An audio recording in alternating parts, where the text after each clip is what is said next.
It says so-called event data recorders that function much like the black boxes in airplanes in which are now installed on virtually all new vehicles can give investigators incriminating details about your driving behavior in the final seconds before a crash. So this is the excuse for putting it in. I was giving an excuse. And then one of the guys says, I didn't think my 98 Saturn was new enough to have the data recorder, but apparently it does. And I think it should be up to me to decide how and where I share that information with someone else. Why should you why should you even think about sharing it with someone else? It's your car. It's your person. It should be private to you. It says, if I were given the opportunity to agree to have this on a vehicle and I buy it, then that's probably, it would be okay. In other words, if given the choice. It says, but if I own the car, it says, in my business, what's on the recorder, and no one should be able to access unless I say so. Details that can be scrutinized include how fast the vehicle was going, as well as whether the brakes or accelerator were being pressed, which way the car was being steered, and yes, even whether the occupants were wearing their seatbelts. I wonder what else it knows what you're doing. The data is also always being recorded, but it's only saved to the device's memory if an airbag deploys, automakers say. That's not true because I've talked to some mechanics who deal with this is a special department, and they go by the year actually. They know exactly the whole history for the whole darn year and the dates of everything. Back in a minute with more on this after this break.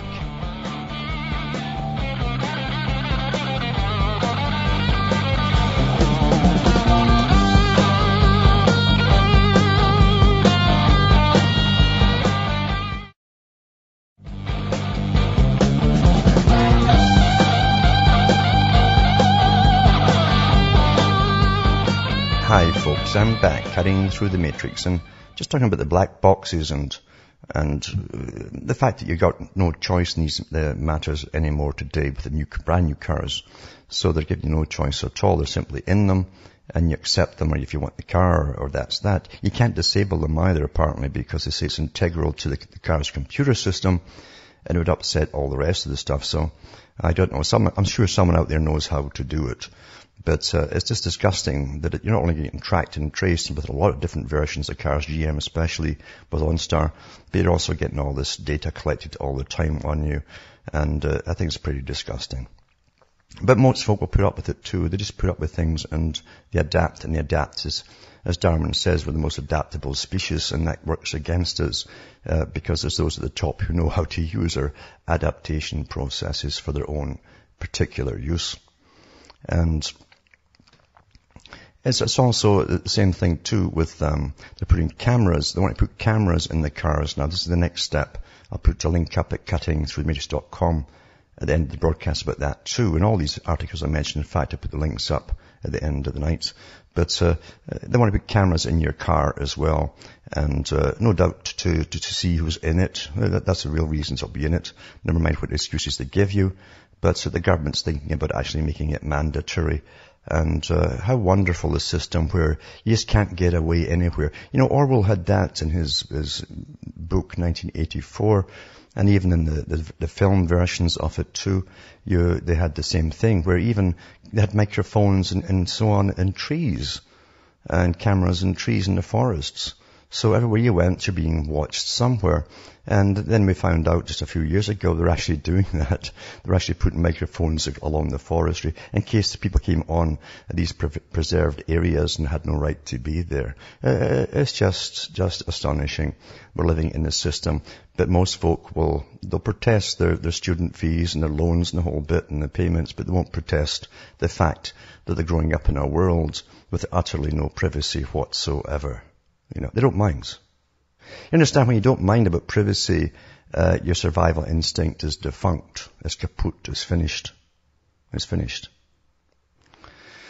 And how bad it really gets too is to do with propaganda. You live through propaganda. All mainstream and a lot of the non-mainstream is propaganda. Everybody wants you to think a certain way or do a certain thing or join something. And whenever you're asked to join something, I'm always worried because it's always to benefit something you think you understand, but you don't.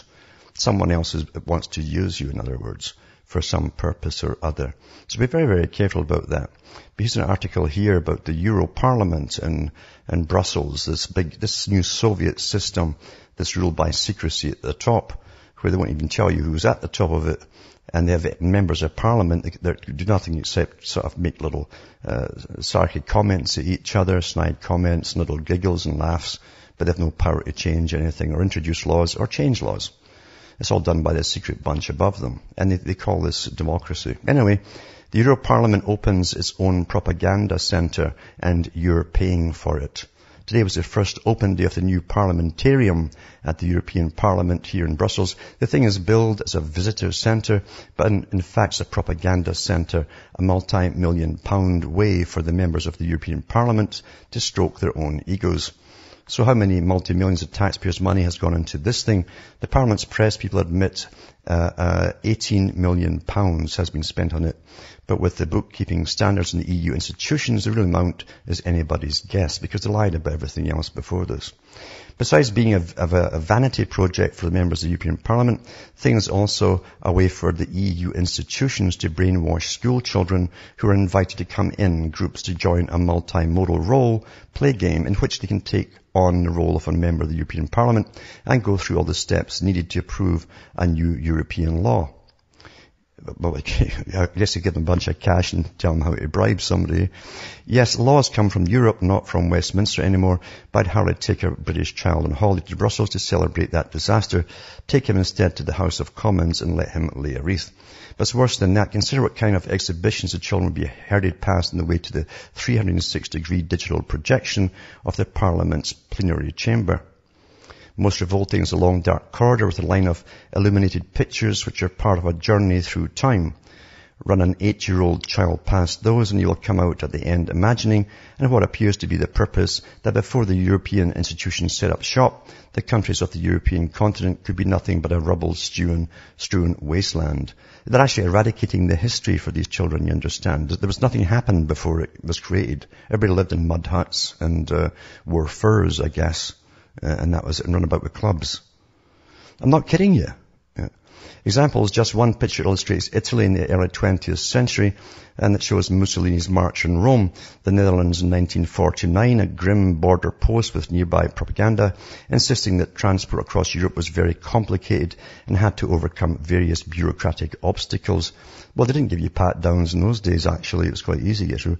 Amazing. This is an EU institution tutting bureaucratic obstacles. Go ask the first small businessman you find about just what sort of bureaucratic obstacles the EU now puts up to him getting on and doing his business anywhere, much less across borders. Then Poland gets 2 pictures to illustrate its history. The first picture is 1939 Nazis. Nothing happened before that. There was no Poland, you know. Second picture, 1943, more Nazis. Spain, 1939, gets a picture of Republican forces who were defeated by Franco, but the Parliament spares the Republican forces any mention of their Soviet communist backing.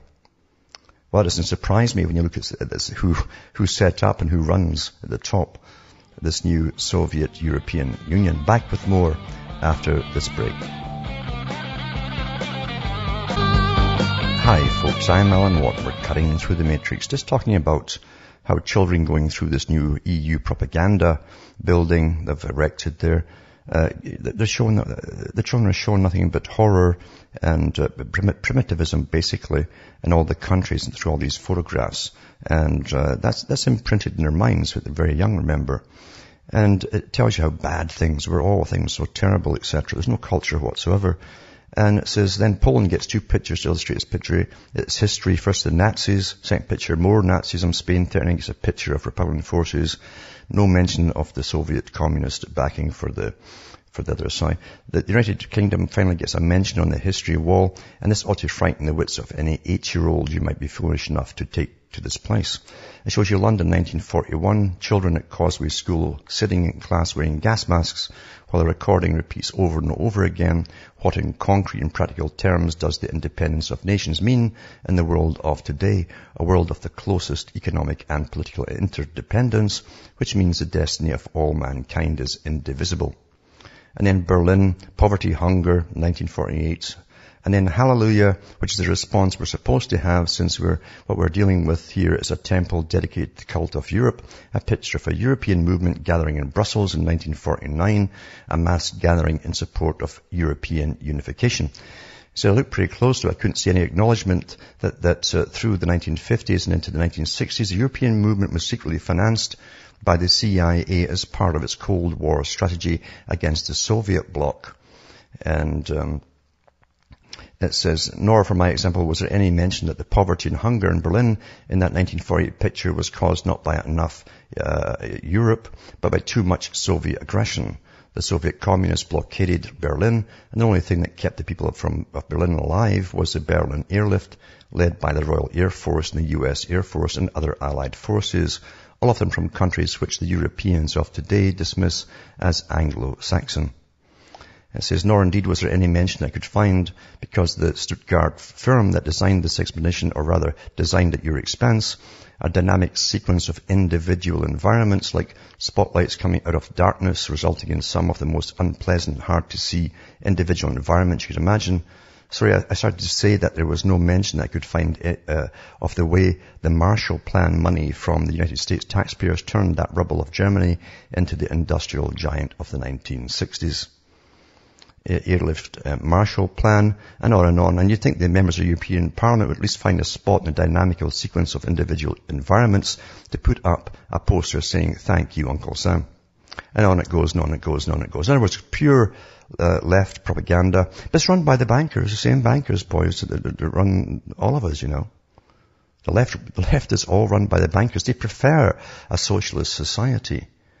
That's really massive bureaucracies running the people beneath them in a very Soviet-type style. It's very orderly for them.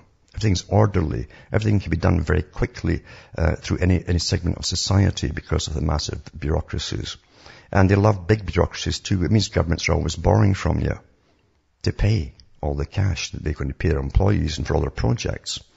So this is the system run by really the far right that owns the far left, doing the same old darn thing again and recreating history all over once again for you. You can't get away from it. Doesn't matter where you look. They've been at it for centuries, as I say. They're not stupid. And they know what's coming up. They don't let things happen. They make sure that they guide all movements. And actually they put out the leaders to often guide them for them. Now there's callers there. There's Larry from L.A. Are you there, Larry? Larry? Hello? Yeah, now can you hear me, Alan? Yeah, I can, yeah. Okay, good. You mentioned an act of violence, and I've been wondering why generation after generation the children are brought up and they get it in them that they want to join some kind of army and they really want to kill another man. Mm-hmm. Well, now where it says that all persons, now we're going to take the definition of persons here as people, all persons born or naturalized and subject to the law. The words "and subject to the law" right there is an act of violence, because no man or men or paper with ink on it has the right to subjugate all people. Mm-hmm. Yep. Well, that's true. I mean, a dictator can do that too, you know. So we're brought up in a society where acts of violence, even in the words they call law, are brought against us as little children up through the schools, and it teaches them that it's some kind of a glorious thing to go kill your fellow man. Oh, absolutely. I just watched a documentary. It's about psychopaths, actually, but it's how they use what they've learned about the psychopathic person to indoctrinate the Marines and other soldiers too, so they can make them go off and kill, because they admit it's not a natural thing for humans to do, you know, for normal folk to do. But they actually use those techniques that they've learned through psychiatry and psychology and experiments to train them to go off and be killers. So they will not even think about it. They'll just kill by reflex, basically. So you're quite right, you know. And it's an odd thing. You're quite right too. It's an oddest thing where you'd be punished at home for killing someone, and at the same time you're rewarded to go off abroad and kill for a system, a private corporation that owns you. That's exactly right. Now on those black boxes, the cameras now got signs on them that says they're going to give you a speeding ticket. So it went from a red light to a speeding camera, and the 2010 automobile that I bought from the factory came with no radio in it. But it's got an antenna on it, and it's transmitting. It's transmitting, sure it is. Yeah. Yeah. They want to know everywhere you're going, where you've been, how long you stayed, and, what route you took back, and yeah. Yeah, and it's already in the police cars. He can be sitting 10 miles down the road just waiting for you because they can already see that you're speeding. Mm-hmm. And I also said in the article too, this article here I'll put up tonight, that they can, they know how many folk are in the car, and if they're all using their seatbelts. Yeah.